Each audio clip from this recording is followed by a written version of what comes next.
¿Qué tal, corillo? Mucha gente nos escribe constantemente preguntando si vamos a expandirnos más allá del área metropolitana, pero hoy, una vez más, nos quedamos en la metro, específicamente en el corazón del pueblo de Bayamón. Les traemos la historia de una figura sumamente controversial, un individuo cuya trayectoria estuvo profundamente entrelazada con la del notorio Ángelo Millones. Sin más preámbulos, mi gente, esta es la historia de Marcian. José Luis Colón de Jesús, más conocido en las calles como el Marcian, se erigió como el cabecilla de una organización criminal que respondía en nombre de los Bin Laden Records. Esta agrupación delictiva tenía sus orígenes y su centro de operaciones en el residencial Virgilio Dávila, localizado en Bayamón, Puerto Rico.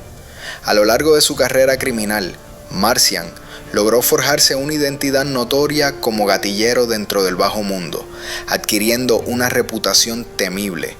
Según los expedientes oficiales, estuvo vinculado a un mínimo de 7 cargos graves, entre los que se destacan homicidio y tráfico de sustancias controladas. De acuerdo con las autoridades, en un periodo aproximado de una década, Marcian fue llevado ante la justicia en 7 ocasiones separadas. Sin embargo, de manera consistente, logró evadir ser sometido a un juicio y condena. Marcian operaba como parte del combo de Ángelo Millones, sirviendo como un sicario al que se le asociaba con múltiples eventos de extrema violencia. Entre estos se mencionan un secuestro y más recientemente la ejecución de 2 jóvenes que fueron secuestrados en el Santa Rosa Mall, presuntamente por el mismo Marcian.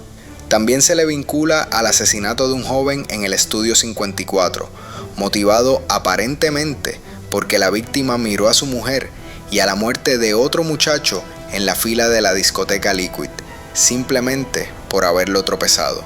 Es crucial señalar que esta información proviene de fuentes callejeras, las cuales afirman que Marcian fue uno de los gatilleros más abusadores y despiadados que jamás haya existido.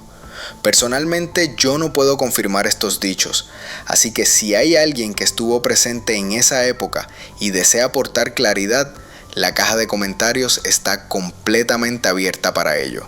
Son numerosos los incidentes que orbitan alrededor del nombre de este individuo, pero en este video queremos concentrarnos específicamente en uno en particular, un evento que está directamente ligado al arresto y la posterior caída del imperio criminal de Ángelo Millones. Literalmente, este suceso es la pieza clave que provocó el derrumbe de Ángelo Millones. Así que vayamos desde el principio. Este lamentable episodio involucra a varios nombres: el propio Marcian, Ángelo Millones, Alexis el Loco y Chino Valencia. Chino Valencia era la mano derecha y prácticamente el hermano del Buster, Ángelo Millones.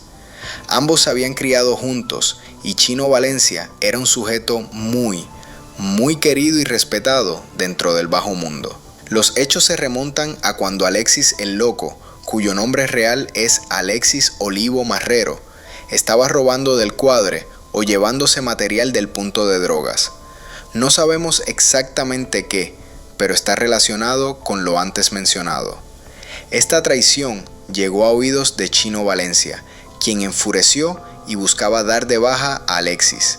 Este último, Alexis, estaba al tanto de que lo tenían en la mira y como tal se escudaba detrás de su bebé de apenas 2 años, sabiendo que era menos probable que le dispararan si llevaba a su hija en brazos, ya que existe un supuesto código en las calles que dicta no involucrar a niños e inocentes. De acuerdo a fuentes, Alexis y su esposa, Claribel Ortiz Velázquez, siempre andaban con la niña en brazos cuando estaban en el caserío. Chino Valencia intentó en múltiples ocasiones eliminarlo, pero nunca pudo lograrlo porque este sujeto, Alexis, como hemos dicho, usaba a su propia hija como un escudo humano para evitar los ataques. En lo que sería un giro dramático de los acontecimientos, Chino Valencia sería dado de baja. Algunas fuentes comentan que fue el mismo Alexis quien lo ejecutó, mientras que otras versiones lo niegan.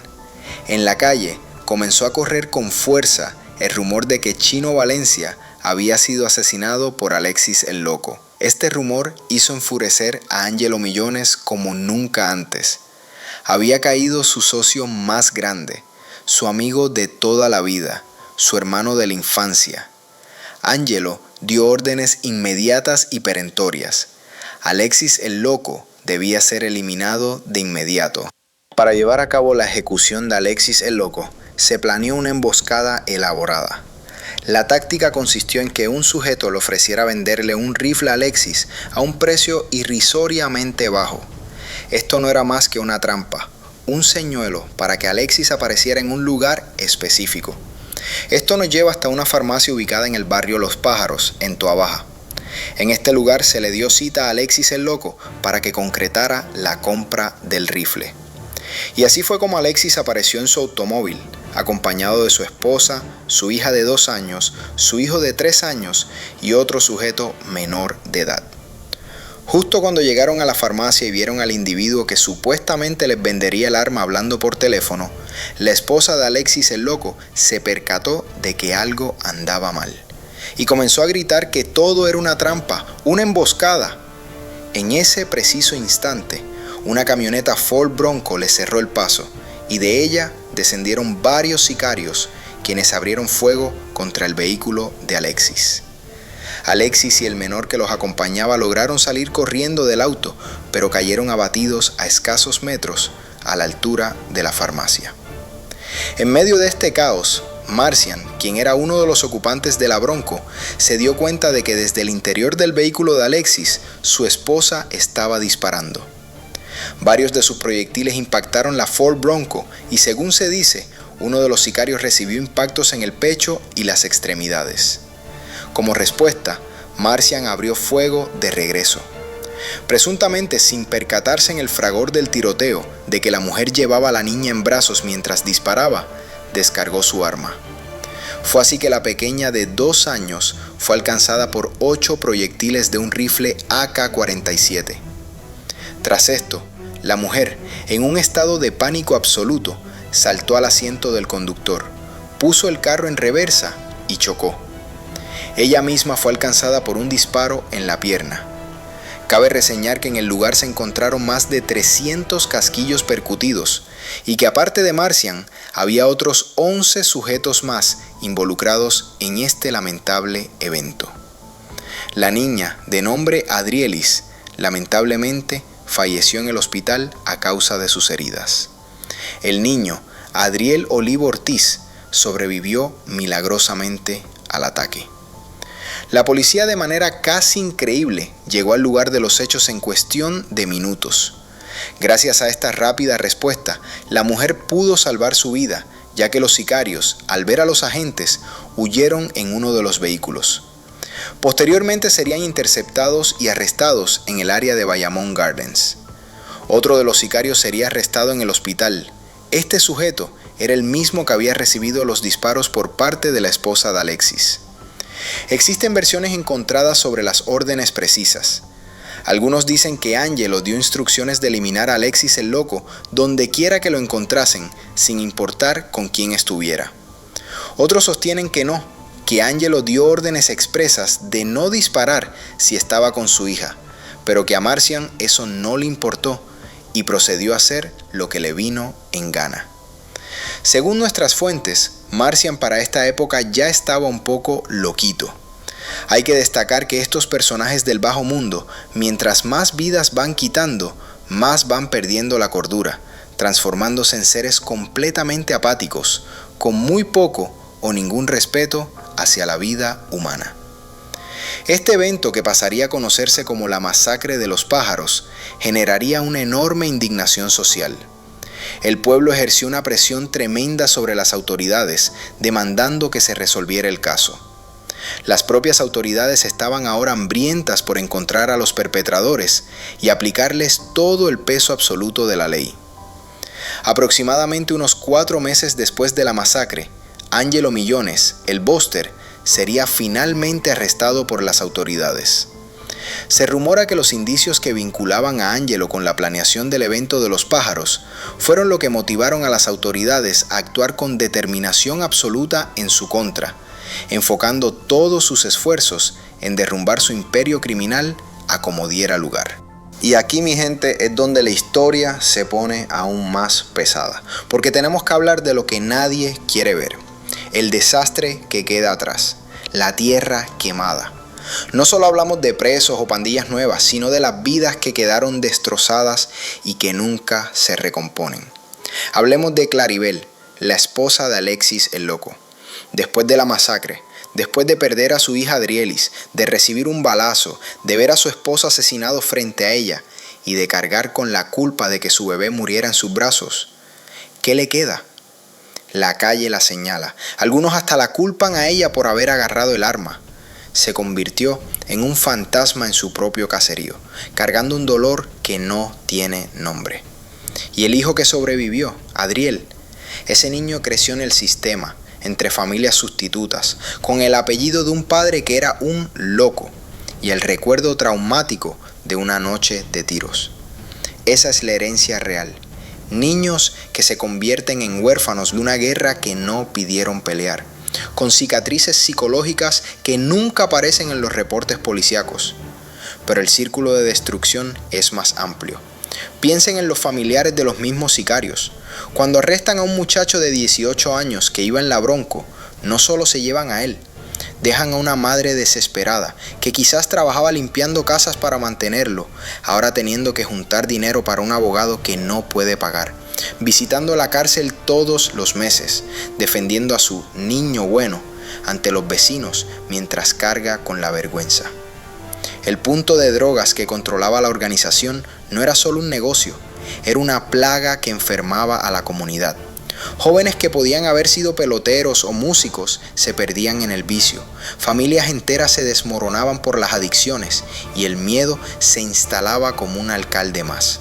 Las tienditas cerraban, la gente buena se encerraba a las 6 de la tarde y el parque donde jugaban los niños se volvía territorio de miradas sospechosas y transacciones rápidas. La operación federal pudo llevarse a los jefes, pero ¿quién le devuelve la normalidad a ese barrio? ¿Quién saca el miedo incrustado en las paredes de los residenciales? Y hay otro nivel, el más frío, el de los cómplices silenciosos. No hablamos solo de Michelle, la amante. Hablamos de los abogados que por un fajo de billetes encontraban tecnicismos para sacar a tipos como Marcian una y otra vez, retorciendo la justicia hasta que perdía todo su sentido. Hablamos de los testigos que por miedo o por dinero se volvían ciegos ante el juez. Hablamos incluso de algunos vecinos que, cansados de la pobreza, miraban para otro lado a cambio de una ayudita o de que les dejaran en paz. Esta es la parte más incómoda. El crimen organizado no sobrevive solo con pistolas, sobrevive con el silencio, con la complicidad pasiva, con la desesperación de una comunidad que a veces se siente abandonada por el mismo sistema que dice protegerla. La caída de millones fue un golpe mediático, pero la verdadera reconstrucción, la que evita que surja un nuevo Marcian o unos matamarcians, esa tarea es lenta, callada y requiere mucho más que arrestos. Requiere darle esperanza real a esa gente, oportunidades de verdad y romper el maldito ciclo de que la única salida visible para un joven en el residencial sea empuñar un arma o vender drogas. La pregunta que queda flotando, corillo, es: ¿quién está trabajando en eso ahora? Porque mientras no haya respuesta, esta historia, aunque la contemos 1000 veces, no será más que el prólogo de la siguiente tragedia. Y ahora, corillo, debemos parar y pensar en algo más profundo. ¿Por qué esta historia entre miles aún resuena? La respuesta no está solo en la sangre derramada, sino en cómo se filtró en la cultura y se convirtió en un mito urbano, en una advertencia y hasta en un símbolo torcido de poder. El nombre Marcian dejó de ser solo un apodo de un sicario, se volvió un arquetipo. En los barrios empezaron a llamar Marcian o Marciano a cualquier muchacho joven que actuaba con una frialdad extrema, como si no fuera de este mundo, como si la vida humana no le importara. Su leyenda creció tanto que opacó una verdad incómoda. Él no era un estratega ni un cerebro, era un instrumento de violencia pura en manos de otros. la figura del gatillero leal se romantizó de manera peligrosa, ignorando que su fin fue tan desechable como el de sus víctimas. Preso o muerto en el anonimato, borrado por el mismo sistema que lo usó. Este fenómeno tuvo un eco perverso en la música y las redes sociales. En el trap y el reggaetón callejero de finales de los 2010 y principios de los 2020 surgieron beats y letras que, de manera codificada o no, hacían referencia a extraterrestres, no sentir compasión o limpiar la zona como en Los Pájaros. No eran homenajes directos, sino una absorción del lenguaje y la estética del horror en la cultura popular. En plataformas como YouTube y Facebook circulaban slideshows con fotos de Marcian, Angelo Millones y los carros involucrados, editados con efectos glitch y música drill, transformando una tragedia real en contenido de consumo rápido para adolescentes impresionables.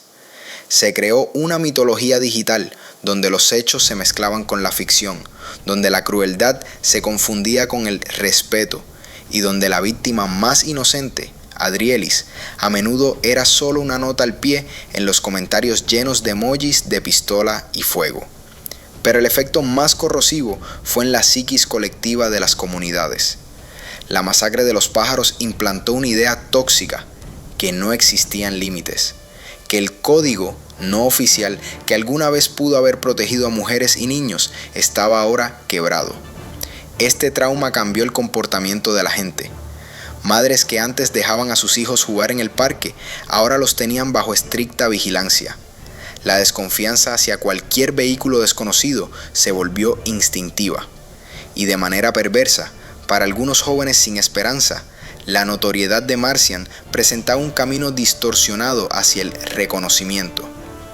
Esto no es solo crimen, es la fabricación de una mentalidad donde el miedo y la fascinación por lo prohibido se entrelazan, haciendo que el ciclo de violencia sea más difícil de romper, porque ahora no se lucha solo contra un enemigo físico, sino contra un fantasma que se ha instalado en la mente de la gente.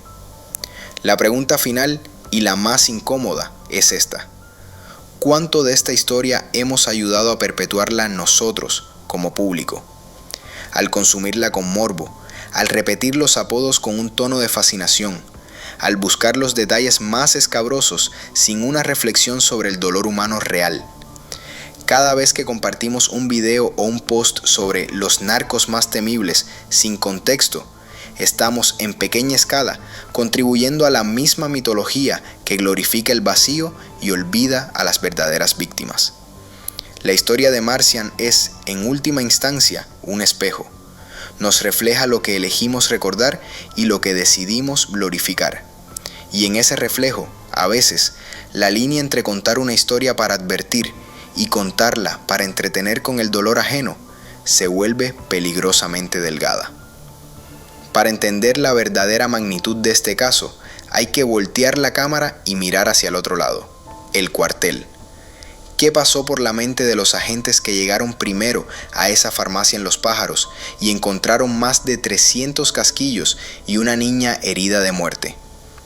Esa noche no fue solo otra escena de crimen, fue un parteaguas. Para muchos policías, detectives y federales, la masacre fue la línea roja que cruzó todo límite de lo tolerable. Se acabó la época de perseguir punteros o esperar a que un sicario cometiera un error. La indignación no solo era pública, estaba en el propio corazón del cuerpo. De esa rabia contenida y de esa presión social nació una determinación férrea y una nueva estrategia. Ya no se trataba solo de atrapar a un hombre, sino de desmantelar toda una estructura con la precisión de un cirujano, cortando cada vena que la alimentaba. Este nuevo enfoque significó dejar atrás viejos métodos. Las investigaciones dejaron de orbitar solo alrededor del arma y el testimonio de calle. Se inició un asedio financiero y electrónico minucioso contra el imperio de millones. Los agentes, muchos de ellos jóvenes y entrenados en nuevas tecnologías, empezaron a rastrear patrones. Las transferencias de dinero a cuentas de testaferros, las facturas de lujosos carros de carreras comprados al contado, Las llamadas interceptadas entre números desechables que, analizadas con software especializado, empezaron a dibujar un organigrama completo de la organización. No era solo escuchar, era conectar. Un pago por un alquiler en el plantío podía vincularse a una llamada coordinando un embarque, y a su vez, a una compra de propiedades en una urbanización cerrada. Cada hilo que tiraban los llevaba al centro de la red. La captura de Marcian en el hospital tras la masacre no fue un golpe de suerte. Fue el primer eslabón de una cadena de inteligencia que empezó a cerrarse. Su grillete electrónico no era solo una medida preventiva, era una herramienta de vigilancia, un faro que podía delatar movimientos y contactos.